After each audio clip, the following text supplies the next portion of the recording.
Hello, everyone. Just waiting for people to join. Let me know if you are here at all. So I'm going to wait about 5 minutes or so for people to get here. It takes a bit of time, plus it is a lovely day at the moment as well. Well, today it's due to be amazing weather.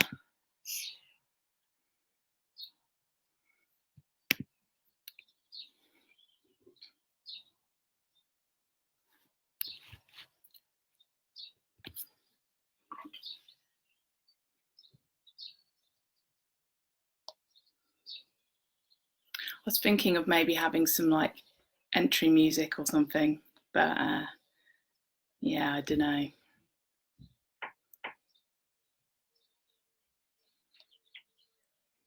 So 4 more minutes and then I will get started.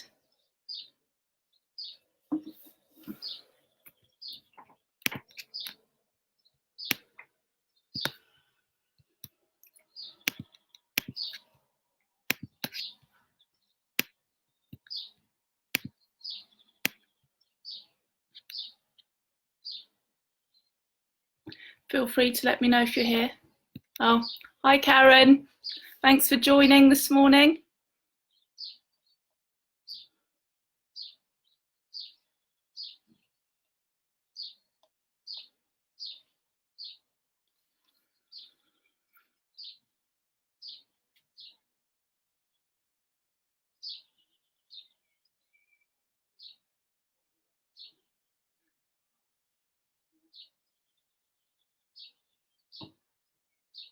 Okay, I'm just going to wait a few more minutes.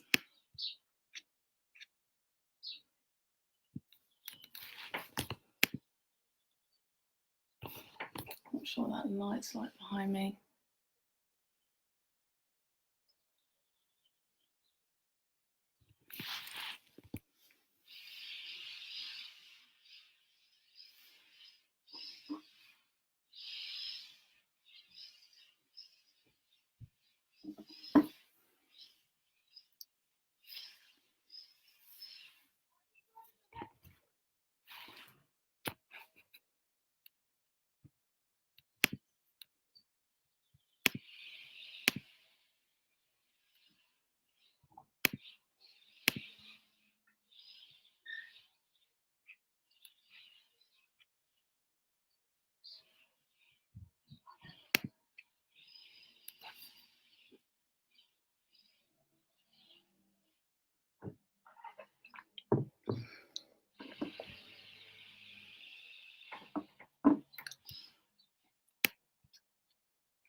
Welcome, a few more of you that have just joined right now. Hello.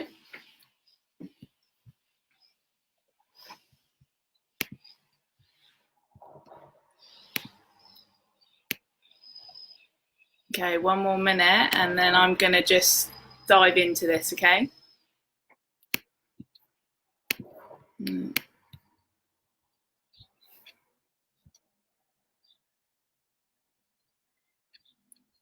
A few more of you. Hello, hello, hello.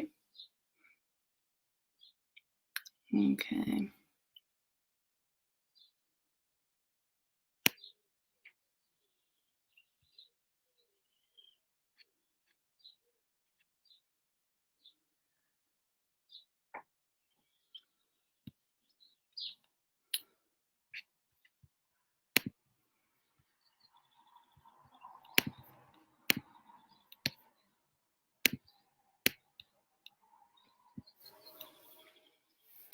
So it's 5 minutes past, so I think I'm gonna start this now. So good morning, Folkestone. Hello everyone that has joined us, or joined me this morning even, to hear all about talking through CVs and portfolios. So I've been conducting loads of interviews over Zoom at the moment with a lot of industry leaders, just trying to get opinions and insights on different people's CVs and portfolios and what works and what doesn't work in different disciplines. So I'll introduce myself first. So my name is Nikky Lyle and I am a creative recruiter. I also mentor like creatives for Kerning the Gap, and I'm president judge for this year's D&AD. Hey Hugh. So yeah, this talk is going to be 10 tips in 10 minutes. Maybe I should get a timer actually to see if I manage to do it in 10 minutes. It's a beautiful day out there, right? So I won't keep you too long. And I think sometimes it's quite helpful to have, you know, quite concise information as well. And I know from people that have tried to find this sort of advice on the internet, it could be quite confusing sometimes. So hopefully this will make it a bit clearer for a few of you. So, but before I start, I'd like to say that I have been invited by Folkestone Creative to go live today as part of their Southeast Creatives programme of support for the creative and digital industries. So a link will be added in the comments below so you can find out more. Okay, so right, I'm gonna get started. What time are we at? 6 minutes past. So rule number 1 of my top 10 tips. Okay, for a start, you should have your CV and your portfolio as PDFs. Okay, I know this might seem like a bit of a no-brainer for some people, but I do see the odd Word document slip through. Keep it as a PDF. That's your final piece. No one can edit that, not that they would be anyway, but a PDF just looks a bit slicker as well. So make sure those are the formats you're sending them through at. Rule number 2, okay, top tip, is make sure there are no typos in your CV and your portfolio. So I know a lot of creatives out there are dyslexic. I'm dyslexic myself. I get it. I have to double check, triple check everything. And then I check again for typos or grammatical mistakes. And clients can see this as a lack of attention to detail as well. And so just make sure you spell check everything a few times before you send it out the door, and maybe ask somebody to read over it for you as well. So also it's good to think about top tip number 3 is think about branding yourself. You are an individual, and try and inject a little bit of you into it, but don't go crazy with trying to brand yourself too much. But things that work very well is if you're sending out a CV and a portfolio, is to have them match. So similar typography, similar like color scheme, etc. I would also say, as part of your own branding for you, is don't have loads of like random patterns all over the place. Just keep it quite clean.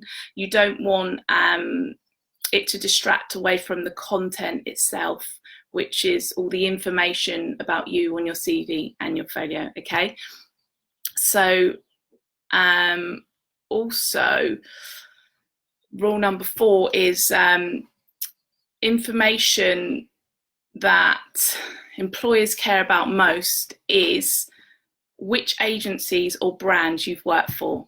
Okay, so any companies that are quite well known, make sure they're on there. Also which university you've studied at. Some employers like you to have a degree in that discipline. Some it doesn't matter. Okay, it's all about experience in the industry, on the job as well. So also another thing I want to touch on quickly is order of information. So you would have the order of the most recent place you've worked, going back to the first bit of work experience that you have, and education as well helps to be at the top of your CV. So also software skills, make sure you have all of those listed there, but be quite honest about how proficient you are in this software, if you are advanced, expert, or if it's something that you have a little bit of experience in as well. Okay, and another top tip is your bio.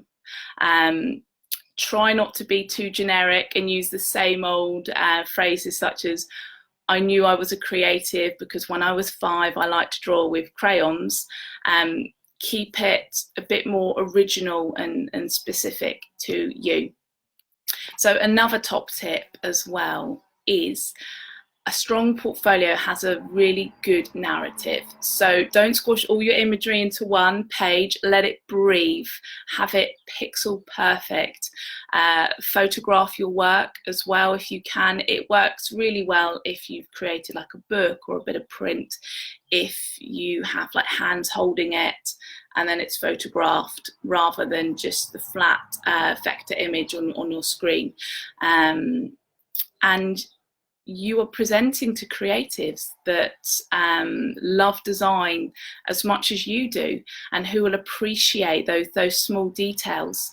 So also agencies pour a lot of a labour of love, sweat and tears into their own website, so they expect the creatives that they are interviewing or applying to work for them to put the same level of care into their own websites or portfolios.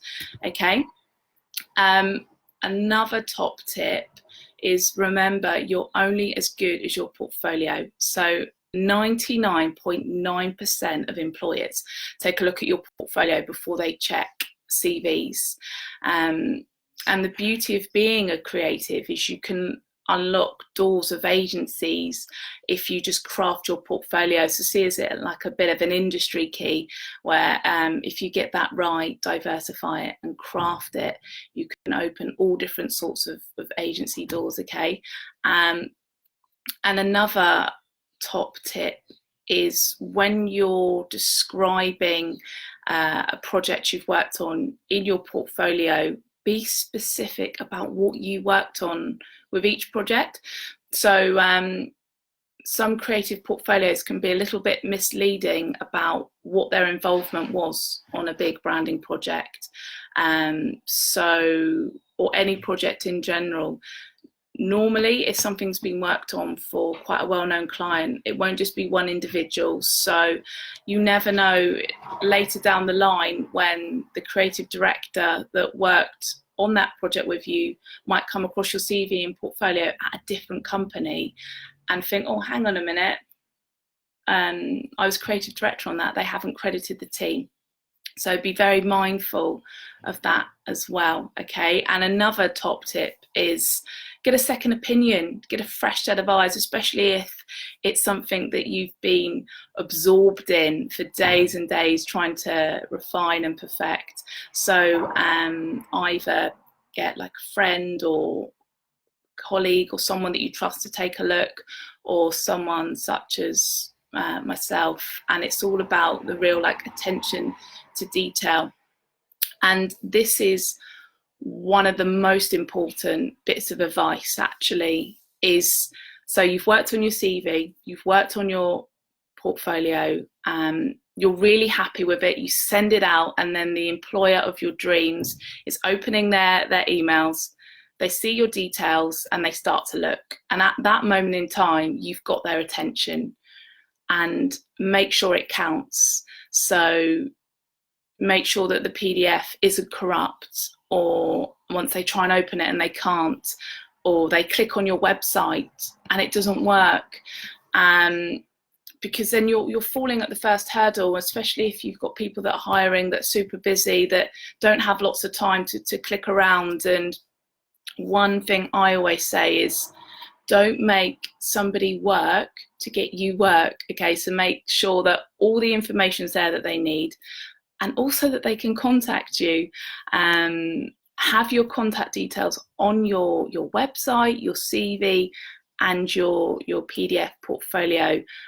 Do not direct them to a website with a contact form. Okay, so contact forms are something that have been created by big businesses to almost deter people contacting them. You want to be contacted, because it might put them off that they go on your website and then they have to fill out a contact form, wait for you. And really what they want to do is just pick up the phone say hello, and maybe invite you in for an interview. So let's look at the time. I think I managed to do that in 10 minutes, right? I don't know if anyone's timing, but so yeah, that's my top tips in 10 minutes. I hope a lot of you found it quite useful and got something out of it. But one thing that I want to say as well, as it's Mental Health Awareness Week, is a project that I've been working on. It's a collaboration. It's called Post Quarantine, and it's all about how, when you go through times of stress, the simple act of writing a letter, and even just writing, okay, and how good that can be for your mental health, because the simple act of writing by hand slows down all your thoughts. Lots of psychologists have created studies on this that confirm the benefits. And so post-quarantine is where we invite you, as you are now, to write a letter to your future self. Anything that you've been thinking or feeling in this time that you'd like to write down. Also, what can you not wait to do? What are you itching to do? It might be certain things like going out for a meal at one of your favourite restaurants with one of your favourite friends that you haven't seen in a long time, or a certain cocktail that you really miss, or it might be just jumping on the ferry and going over to France, or just things that you cannot wait to do, or you're looking forward to do, or the first thing you're going to do. Put that in the letter as well. And we're also running a letter writing session today. I believe all the links as well for my social media are going to be put in this post for anybody that would like to hear more. But yeah, it's called Post Quarantine, and feel free to join us there. So yeah, I think that is everything, actually. But again, thank you for everyone that tuned in, and I will leave you to enjoy your day in that lovely sun. Take care, everyone. Stay safe.